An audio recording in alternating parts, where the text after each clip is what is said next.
بسم اللہ الرحمن الرحیم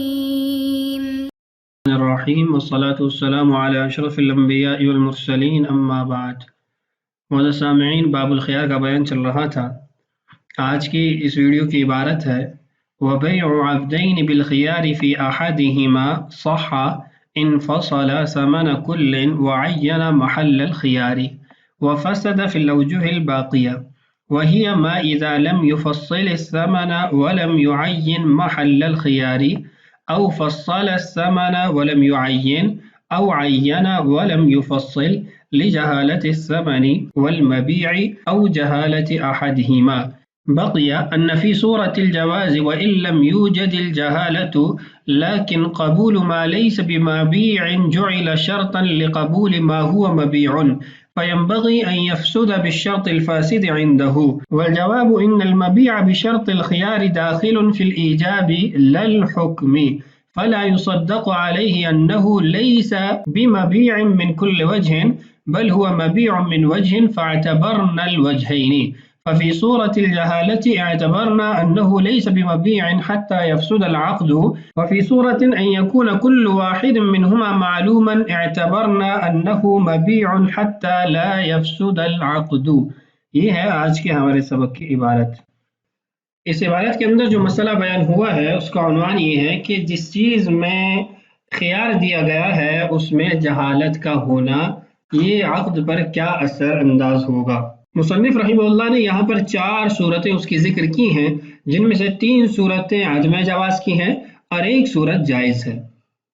عبارت دیکھیے وَبَيْعُ عَبْدَيْنِ بِالْخِيَارِ فِي أَحَدِهِمَا، 2 غلاموں کو بیچنا، ان میں سے ایک کے اندر خیار کا ہونا، یعنی اس نے 2 غلام بیچے، زید اور عمرو، اور دونوں کی قیمت ہے 500 روپیہ۔ دونوں کی قیمت کو تفصیل سے بیان کیا کہ یہ بھی 500 کا اور یہ بھی 500 کا، اور دوسری چیز کہ اس نے طے کر دیا کہ زید جو مبیع ہے اس کے اعتبار سے تو ہماری بیع تام ہے، نافذ ہے، البتہ عمرو کے بارے میں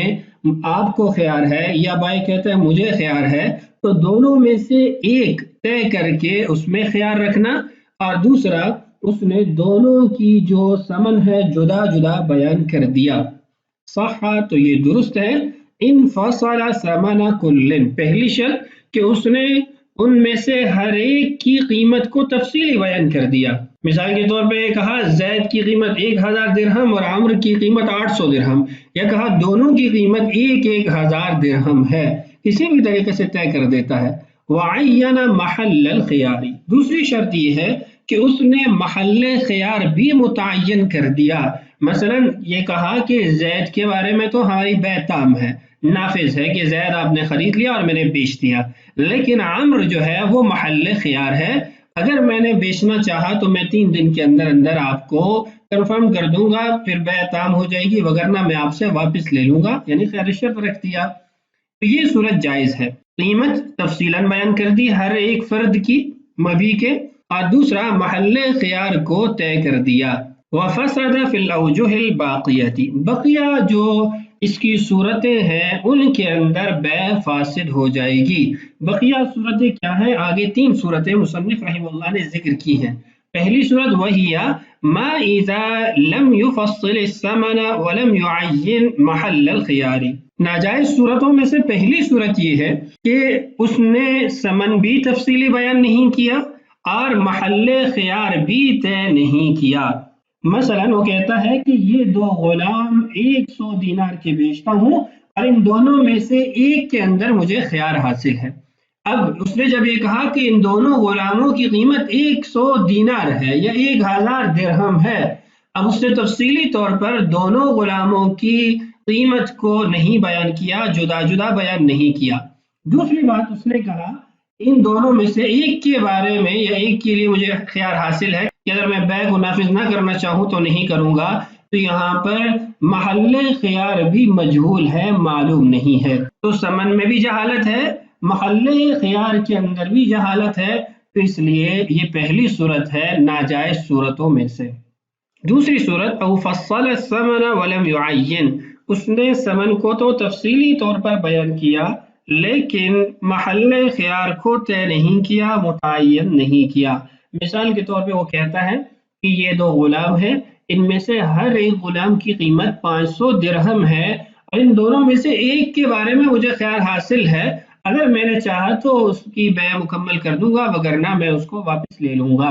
یعنی خیر شرط کے ساتھ ان دونوں میں سے ایک کو اپنی ذات کے لیے محتمل رکھتا ہے کہ میں ممکن ہے لوں، ممکن ہے نہ لوں۔ اب دیکھیے یہاں پر بھی اس نے ثمن تو تفصیلی طور پر بیان کر دیا، ایک شرط تو پائی جا رہی ہے لیکن دوسری شرط نہیں پائی جا رہی کہ اس نے محل خیار کو طے نہیں کیا، مبہم طور میں کہہ دیا کہ ان دونوں میں سے ایک کے اندر مجھے خیار حاصل ہے۔ تیسری ناجائز صورت، اور اگر مکمل طور پر دیکھا جائے کہ ایک جو جائز صورت اس کے ساتھ ملایا جائے تو یہ چوتھی صورت بن جائے گی، عین ولم یفصل،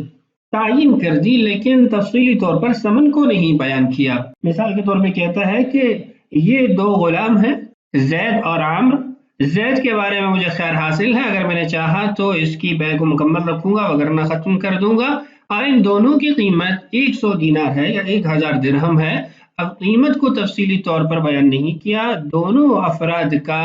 جو ثمن تھا اس کو بیان نہیں کیا، لیکن ایک کو طے کر دیا کہ اس میں مجھے خیار حاصل ہے، تو یہ صورت بھی ناجائز ہوگی۔ ان تینوں صورتوں میں ناجائز ہونے کی وجہ کیا ہے؟ لجہالت الثمن، ثمن مجہول ہے، والمبیع اور مبیع مجہول ہے، یا پھر او جہالت احدہما، یا پھر ایک چیز کی جہالت پائی جاتی ہے، یعنی یا تو ثمن کے اندر جہالت ہوگی یا پھر مبیع کے اندر جہالت ہوگی۔ تو کوئی بھی ایسی صورت جس کے اندر مبیع میں جہالت پائی جائے یا ثمن میں جہالت پائی جائے، محل خیار مجہول ہو، تو یہ صورتیں ناجائز ہوں گی، کیونکہ پہلی صورت کے اندر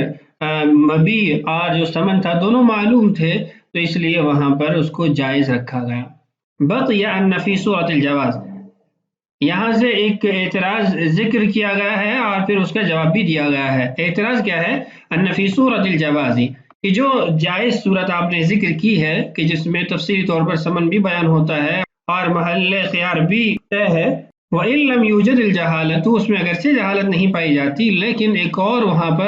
لیکن وہاں پر ایک اور اشکال ہوتا ہے، وہ کیا ہے؟ لیکن قبول ما لیس بمبیع، لیکن جو چیز مبیع نہیں ہے اس کے قبول کرنے کو جعل بنایا گیا ہے شرطاً، شرط لقبول ما ہوا مبیع، اس چیز کے قبول کرنے کے لیے جو مبیع ہے، فینبغی ان یفسد بالشرط الفاسد عندہ، تو یہاں پر امام ابو حنیفہ رحمہ اللہ کے مذہب کے مطابق اس معاملے کو فاسد ہونا چاہیے شرط فاسد کی وجہ سے۔ اس اعتراض کو سمجھیے، اعتراض یہ ہے کہ امام ابو حنیفہ رحمہ اللہ فرماتے ہیں کہ جب مشتری کو خیار ہوتا ہے تو مشتری کی ملک میں بھی وہ چیز داخل نہیں ہوتی اور بائع کی ملک سے بھی نکل جاتی ہے، تو اب یہ چیز جو مشتری کی ملک میں داخل نہیں ہوئی یہ مبیع نہیں ہے، تو یہ جو غیر مبیع ہے اس کو مبیع کے ساتھ جوڑ کر بیچا جا رہا ہے، یہ درست نہیں ہے، یہ جائز نہیں ہے۔ یہ ایسے ہی ہے جیسے ایک آزاد ہو اور ایک غلام ہو اور ان دونوں کو بیچا جائے تو آزاد محل بیع نہیں ہے، اس کی وجہ سے یہ عقد فاسد ہو جائے گا، تو یہاں پر بھی ایسا ہی ہونا چاہیے امام صاحب کے مذہب کے مطابق۔ فرماتے والجواب، اس کا جواب یہ ہے ان المبیع بشرط الخیار داخل فی الایجاب لا الحکم، کہ مبیع کو خیار شرط کے ساتھ جب بیچا جاتا ہے وہ ایجاب میں تو داخل ہوتا ہے، ایجاب میں تو موجود ہوتا ہے، لا الحکم، حکم کے اندر موجود نہیں ہوتا۔ اس کا جواب یہ ہے کہ یہ جو غلام ہے یہ محل بیع تو ہے،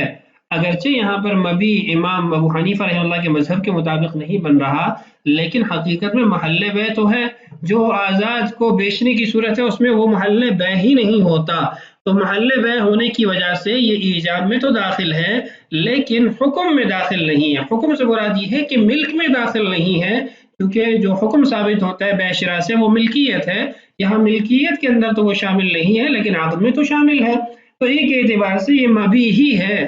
کہ یہ عقد کے اندر ایجاب کے اندر داخل ہے، ہاں ایک اعتبار سے مبیع نہیں ہے کہ یہ ملک کے اندر داخل نہیں ہو رہا، فلا یصدق علیہ، تو مطلقاً یہ نہیں کہا جائے گا، یہ اس کا مصداق نہیں بنے گا انہ لیس بمبیع من کل وجہ، کہ ہم یہ کہیں کہ یہ کسی بھی اعتبار سے مبیع نہیں ہے، بل ہوا مبیع من وجہ، ایک اعتبار سے یہ مبیع ہے یعنی ایجاب کے اعتبار سے،